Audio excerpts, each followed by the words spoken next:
This is Zach reading his book.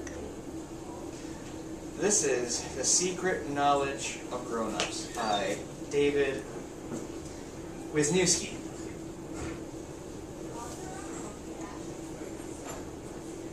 Me butchering his name. The Secret Knowledge of Grown-Ups by David Wisniewski. The truth must be told to kids. For too long, centuries in fact, it's been covered over, hidden, impossible to find.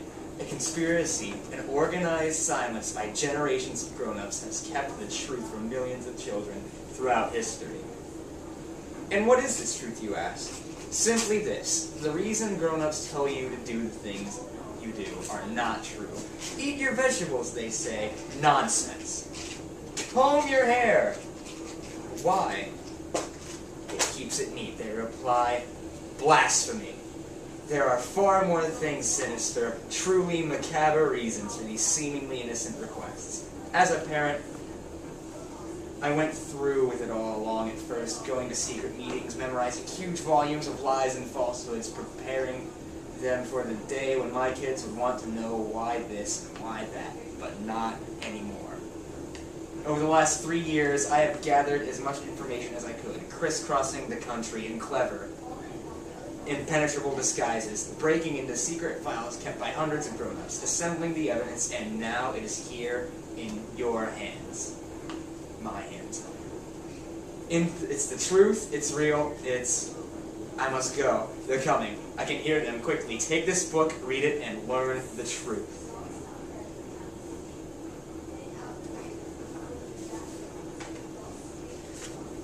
Rule number 31.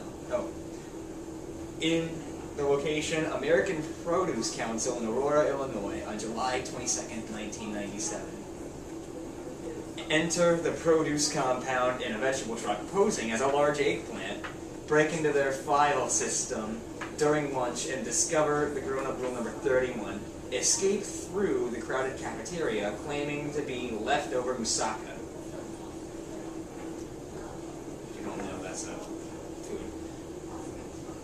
Rule number 31, eat your vegetables. The official reason is that they're good for you.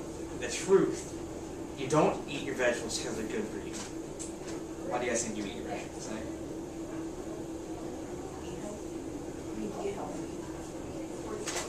Huh? Wait, what was the question?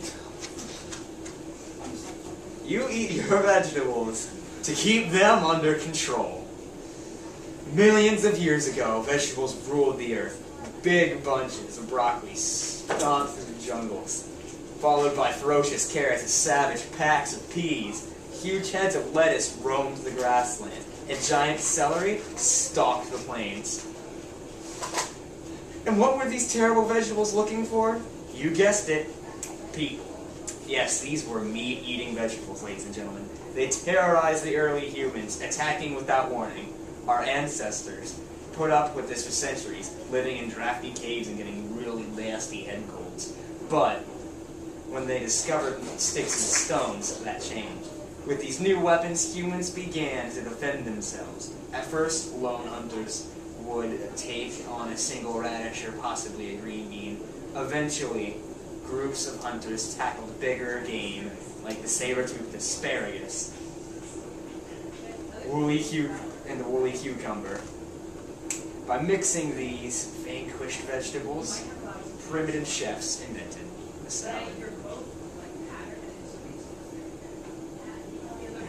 Monstrous eating.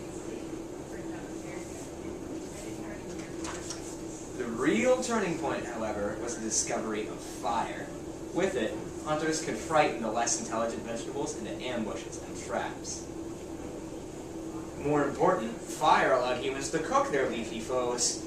As this fossil from Montana shows, predatory potatoes and man-eating mushrooms were turned into Stone Age casseroles.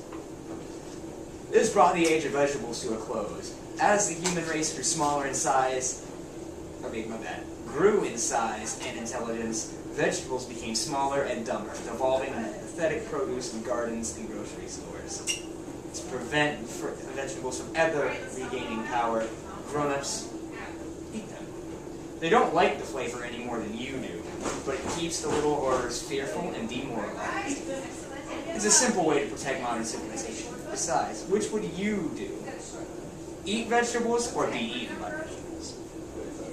And here is a chart showing the progression of the giant rock beetles from 1 million BCE all the way through time down to today.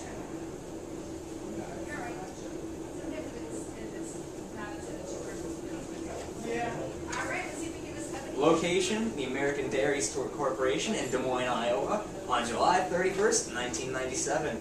Disguised as Paul Guernsey, lead herd of cows into the high-security area. During the melee, locate grown-up bull number 37, abandon in disguise, and disappoint the bull. It's a close call. Rule number 37, drink plenty of milk. The official reason is, again, it's good for you. What is the truth? While it is, yes, milk is packed with vitamins and protein, that's not why parents want you to drink milk. Why do you think the real reason is for this one? Yes.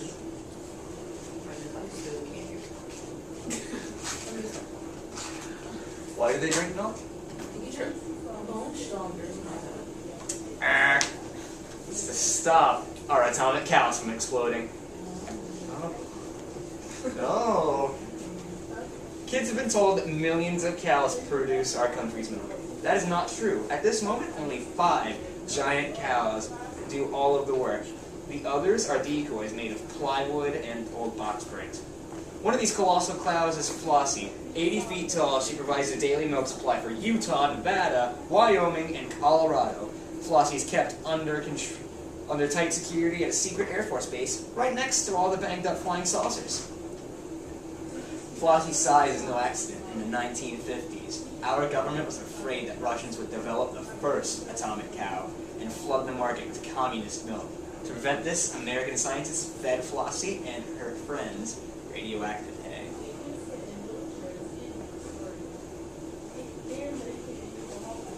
Unbelievable, right?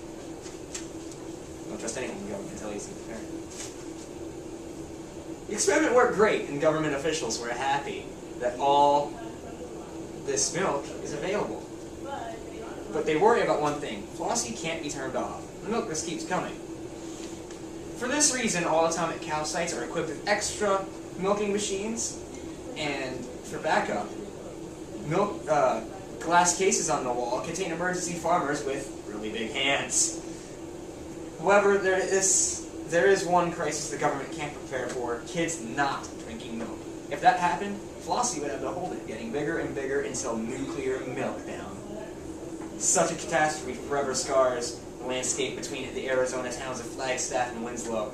A huge crater is all that remains of Doris, the only atomic cow that ever exploded. When kids felt the ground shake and saw the curdled cloud of dairy products from over the desert back in 1962, they were told that a meteorite hit the local Tasty Freeze. Now you know better, so drink your milk. Here's Flossie. No, there's the other one was Flossie. This one was Doris, the only cow to explode. Moments before utter chaos struck, Miss Arnell Flynn of Crump, New Mexico, took this photograph of her son Harold's birthday party. It ruined Harold's day, she recalled. He was just getting ready to blow out the candles when this darn atomic cow explodes and beats him to it.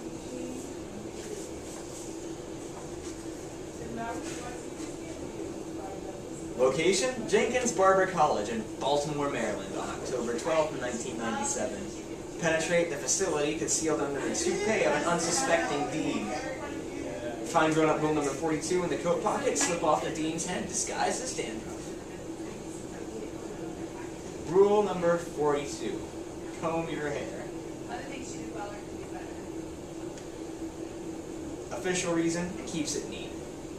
Truth: you don't have to comb your hair to keep it neat. You comb your hair. Anyone saying yes?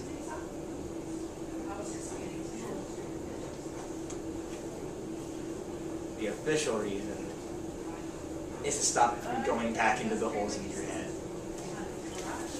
That we save for another time. This was The Secret Knowledge of Grown-Ups by Dave Wisniewski.